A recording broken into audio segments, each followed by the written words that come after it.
Kumusta mga bata? Welcome sa Chris TV, kung saan marami kayong matutunan. Kaya halina't makinig sa ating aralin ngayong linggo. Simulan na natin sa asignaturang GMRC, Week 1, Day 2, Quarter 2. Ang ating aralin ngayong umaga ay tungkol sa kalinisan sa katawan ayon sa gabay ng pamilya. So kung napapansin ninyo, ito ay pareho lang ng day 1 natin. Kasi ang lesson na ito ay isang pangbuong linggo. Ito ay tungkol sa kalinisan sa katawan ayon sa gabay ng pamilya. Mga layunin. Naiisa-isa ang mga paraan ng kalinisan sa katawan ayon sa gabay ng pamilya na natutuhan. Natutuklasan na ang kalinisan sa katawan ayon sa gabay ng pamilya ay may mabuting epekto sa sariling kalusugan. Okay, so kahapon po ba ay aalala pa ang ating aralin? So ngayon, punan ang mga patlang ng sumusunod. Malinis ang aking katawan dahil ako ay, ano kaya ang sagot dito? Tama, ako ay naliligo. Pakinggan ang kwento na aking babasahin. So makinig kayong mabuti dahil mayroon akong tanong pagkatapos ng kwento. Handa na po ba kayo? Okay po. Habang ang araw ay dahan-dahang sumisilip, si Nanay Marta ay maaga nang nagising at abala sa paghahanda ng agahan at para sa unang araw ng pagpasok sa ikaunang baitang ng anak niyang si Luisa. Papasok ng kwarto ni Luisa si Nanay Marta. "Magandang umaga, anak," sabi niya. "Magandang umaga, Nanay," sagot ni Luisa na galing sa kanyang kama. "Halika na, anak, at kumain ka ng agahan. Masustansya ang inihanda ko." "Teka, bago at pagkatapos mong kumain, ay maghugas ka ng iyong kamay. Lagi mo yang tatandaan." "Opo, Nanay. Lagi po akong maghuhugas ng kamay bago at pagkatapos kumain." "O sige, tayo nang kumain." "Opo, Nanay. Masarap at masustansya po ang ating agahan." Nang matapos na ang pagkain ng kanilang agahan, ginabayan ni Nanay Marta si Luisa sa paliligo. Sumunod agad si Luisa sa mga bilin ng kanyang Nanay Marta. "Magsipilyo ka at pagkatapos mong maligo, magbihis ka ng malinis mong uniform." "Opo, Nanay." "Suklayin mo rin ng maayos ang iyong buhok at ilagay mo ang iniregalong hairpin sa iyo ng iyong ate Karen." "Opo, Nanay. Isusuot ko po ang aking malinis na uniforme at gagamitin ko ang iniregalong hairpin ni ate Karen." "Handa ka na ba para sa unang araw ng iyong pag-aaral? Huwag mong kalimutan ang iyong bag." "Opo, Nanay. Halika na po at naghihintay na ang aking guro at mga kamag-aral sa paaralan." Masayang-masaya si Luisa sa kanyang pag-aaral sa unang baitang. Kaya naunawaan niyo kaya ang kwento? Nagustuhan niyo po ba? Okay, so ngayon, sagutin natin ang mga tanong. So tingnan ni teacher kung nakikinig kayo ng mabuti. At kung nakikinig kayong mabuti, masasagot ninyo ang mga katanungan. Una, sino ang gumising ng maaga? Okay po, ito ay si Nanay Marta. Bakit gumising ng maaga si Nanay? Bakit kaya? Dahil siya ay naghahanda ng agahan para sa anak niyang si Luisa, magaling. Bakit ginising ng maaga si Luisa? Okay po, ginising ng maaga si Luisa dahil mayroon siyang pasok at ito ang unang araw ng kanyang pasok sa paaralan. Ano-ano ang mga ginawa ni Luisa bago kumain ng agahan? Parehas po ba kayo ng ginagawa ni Luisa? Okay, lalo na sa araw-araw bago tayo pumasok sa school, ano ba ang ginagawa natin? Okay, syempre, kailangan nating maligo. After maligo, o kaya kakain, magsipilyo, mag ano pa ba ang gagawin? Magsuklay ng buhok, syempre para maging maganda at pogi tayo pagpasok natin sa paaralan. Bakit ginawa ni Luisa ang mga bagay na ito? Syempre para maging malinis at mabango. Okay, magaling. Kung ikaw si Luisa, ano ang gagawin mo bago pumasok sa paaralan? Katulad din ba sa ginawa ni Luisa? Abay, syempre po, no. Bago tayo pumasok sa eskwelahan, tayo ay maligo muna, kakain, magsipilyo, magsuklay ng buhok, at syempre magsuot ng malinis na damit. Bakit mo kailangang makinig sa gabay ng iyong nanay o tagapangalaga? Kay syempre po, no? Kasi ito naman ay nakabubuti po sa atin. Lahat ng sinasabi ng nanay natin, ng magulang natin, kailangan natin silang sundin. Kasi ito naman ay para po sa atin. Inaasahan ding matutuklasan ninyo na ang kalinisan sa katawan ayon sa gabay ng pamilya ay may mabuting epekto sa sariling kalusugan tulad ng una, malakas na pangangatawan. Pangalawa, malusog na pangangatawan. Pangatlo, makakaiwas sa sakit. Pang-apat, makapag-aaral ng mabuti. At ang panglima, masayang damdamin. Okay, so ang limang ito ay epekto sa sariling kalusugan. Kapag tayo ay maging malinis sa katawan natin, so ito po ang magiging epekto niya sa ating katawan.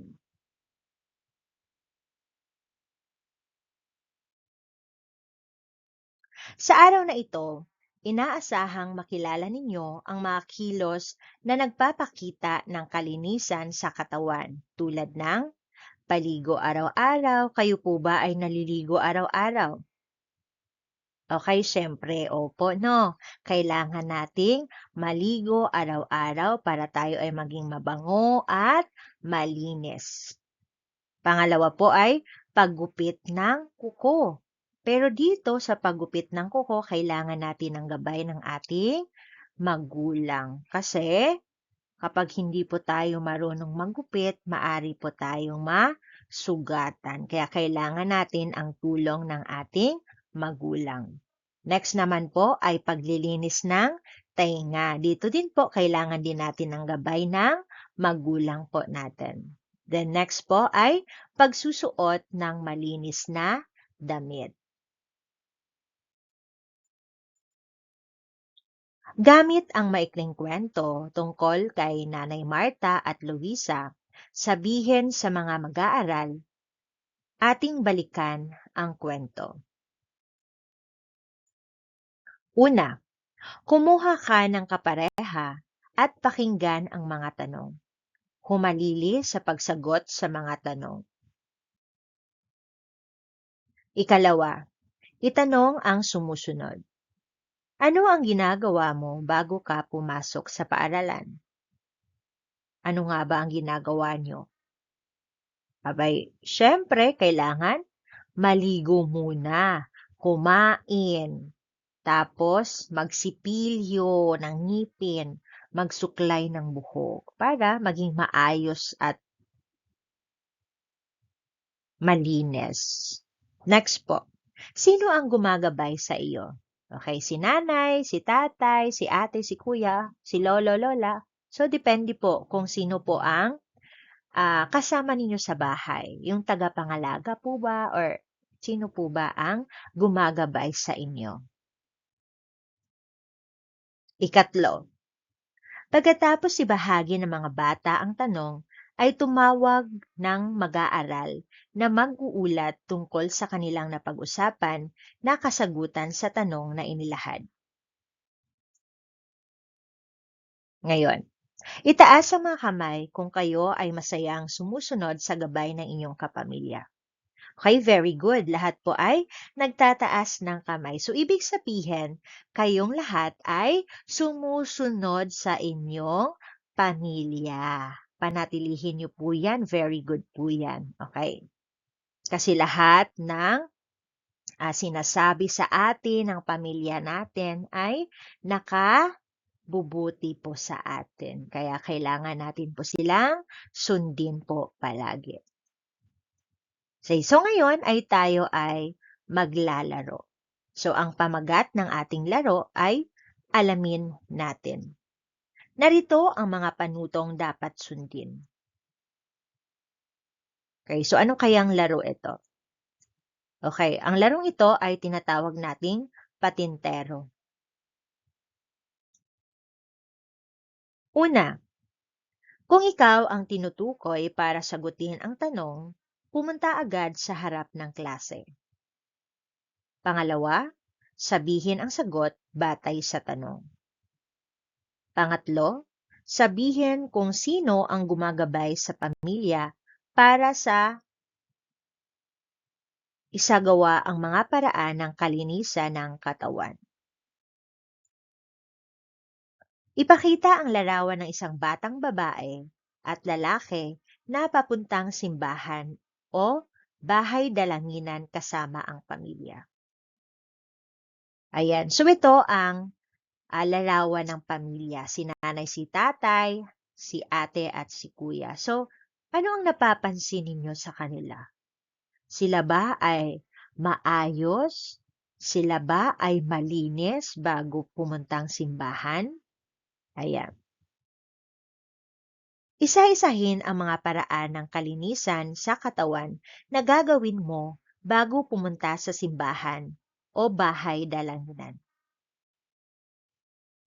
Pangalawang tanong, sino ang gumagabay sa iyo para mapanatiling malinis ang katawan? Okay, so nakadepende sa inyo yan kung sino ang gumagabay sa bahay ninyo. Kung si nanay ba, si tatay, si lolo, si lola, or tagapangalaga ninyo. Ayan, so dito sa paggupit ng kuko, gaya ng sabi ni teacher ko kanina, ano po ang gagawin? Kailangan ng gabay. Ayan, so gabay ng magulang. Si nanay, kailangan po tayong magpatulong para sa paggupit ng kuko para hindi tayo masugatan. Next naman po ay sa paglilinis ng tainga. Okay, magpapatulong din po kay nanay para hindi po masugatan ang inyong mga tainga. Tayo ngayon ay mag-roleplay. Alam po ba kung ano yung roleplay? Okay po. Una, siguraduhin na ang lahat ng bata ay nakikinig at sabihing sumunod ang lahat sa sasabihin ng guro. Pangalawa, sabihin sa mga mag-aaral na ang sumusunod. Una, ipakita ang malinis na ngipin sa lahat. Pangalawa, ipakita ang malinis na damit na suot natin sa lahat. Pangatlo, ipakita ang malinis na kamay sa lahat. Pang-apat, ipakita ang maayos na buhok. At ang panglima, ipakita ang malinis na kamay. Ikatlo, itanong sa lahat, tayo ba ay malinis? Sino ang gumagabay sa atin? Ikaapat, itanong sa lahat, Ano ang mabuting epekto sa sariling kalusugan ang malinis na katawan ayon sa gabay ng magulang? Sa pagkakataong ito, ating natuklasan, base sa inyong sinabi, na ang kalinisan sa katawan ayon sa gabay ng pamilya ay may mabuting epekto sa sariling kalusugan. Kaya panatilihin po nating maging malinis. Okay po. Dahil ito ay may mabuting epekto sa ating kalusugan. Nagbibigay ito ng lakas, okay? At syempre, malayo tayo sa sakit. Okay, so ngayon, punan ang mga patlang ng impormasyon base sa ating mga natuklasan na nagbibigay tunay na ang kalinisan sa katawan ayon sa gabay ng pamilya ay may mabuting epekto sa sariling kalusugan. Gawin ito ng may tiwala sa sarili sa pamamagitan ng aktibong pagsagot at tiyak na pakipagbahagi. Okay, ako ay si, pangalan po ninyo. Ako ay nagsisipilyo ng aking ngipin sa araw-araw. Ako ay naliligo bago magsuot ng malinis na damit. Ako ay ginagabayan ni nanay or kung sino ang gumagabay sa inyo. Mabuti ang epekto ng kalinisan sa katawan dahil ako ay naging malakas. Ano ang nararamdaman or damdamin mo habang ginagawa ang ating gawain? Kayo ba ay masaya? Kayo ba ay malungkot? Bakit? Ano-ano ang natutuhan mo sa ating gawain? Meron ba kayong natutunan sa ating aralin ngayong umaga? Okay, very good. Ano ang natutunan ninyo? Okay, pagiging malinis sa katawan. Mahusay. So bakit mahalagang sumunod tayo sa gabay ng ating pamilya tungkol sa kalinisan? Okay po, dahil ito naman po ay para lang din sa atin. Kailangan natin maging malinis, maayos, para malayo tayo sa sakit. Kumuha ng kapareho at ibahagi ang inyong sagot sa pangungusap na ito. Ako si, pangalan ninyo, ang aking katawan ay malinis dahil ako ay naliligo. Ako ay sumusunod sa aking, sino po ba ang sinusunod ninyo? Si nanay, si tatay, or yung tagapangalaga ninyo? Kaya ako ay isang batang malakas at malinis. Piliin ang mga larawan na nagpapakita ng mabuting epekto ng kalinisan sa ating katawan. Isulat ang tamang letra sa kwaderno. Okay. Ikaw ay ginagabayan ng iyong tatay sa pagsisipilyo ng iyong mga ngipin araw-araw. Ano ang mabuting epekto sa iyong kalusugan? A. Matibay na ngipin. B. Bulok na ngipin. Ano kaya ang sagot dito? Okay, syempre ang sagot ay letter A.